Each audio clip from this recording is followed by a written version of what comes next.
Hi, my name is Fredrik, and in this video I will explain how to use references, what you should refer to, and lastly, when to use references.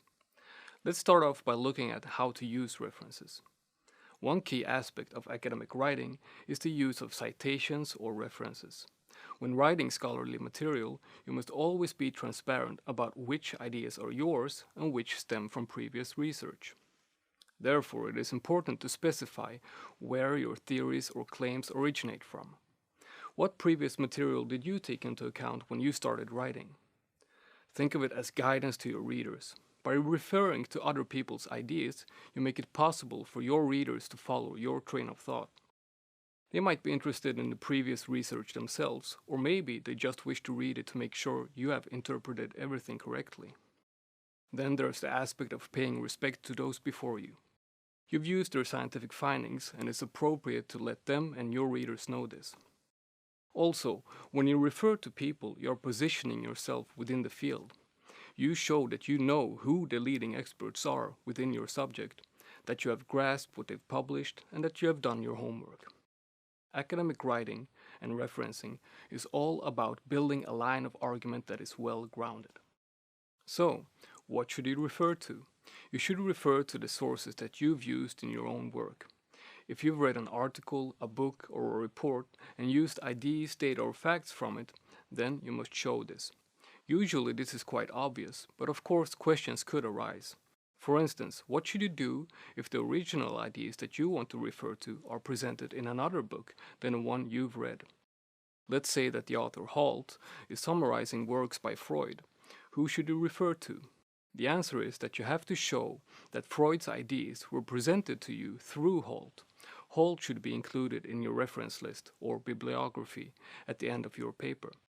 Of course, the best thing is to read Freud yourself and make your own judgment based on the primary source.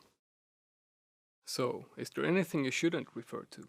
Well, start by thinking of your readers. Who are they? You shouldn't have to refer to common knowledge, such as during what years the Second World War lasted. But be careful of using expressions such as "it is well known" or similar, since such a statement might be met by criticism. It is important to refer to the material that you have used in your own work, because if you forget to do so, you risk being accused of plagiarism, which is a form of cheating. If there aren't any references in your text, your readers will assume that you have come up with everything yourself. It is often quite obvious when this isn't the case, and if you use another person's work without referencing, this is easily detected. So be sure to clearly state whether an ID, data, or fact is yours or someone else's. Even if you intend to use your own previous work, it is important that you refer to it. You are not allowed to reuse material without stating so. Exactly when should you make a reference?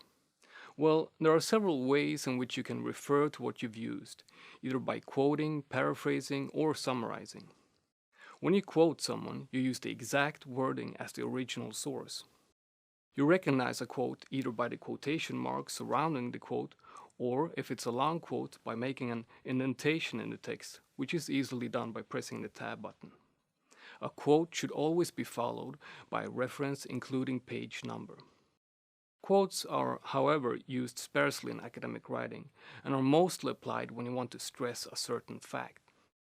Usually the text is much easier to read when you paraphrase previous research instead of quoting it word by word.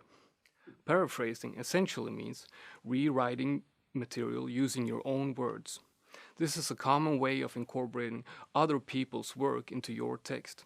It shows the reader that you've understood earlier research and found your own way to apply it into your context. Another way to use previous research is by summarizing. You can sum up an entire book or even a whole body of work in just a few sentences, in order to relate it to your own work. The difference between paraphrasing and summarizing is that while paraphrasing refers to a smaller specific portion of a source, summarizing presents an overview where you put the main ideas of, say, a book or an author into your own words. No matter if you quote, paraphrase, or sum up earlier research, this has to be made clear to your readers. And that is why referencing is so important. Good luck with your academic writing.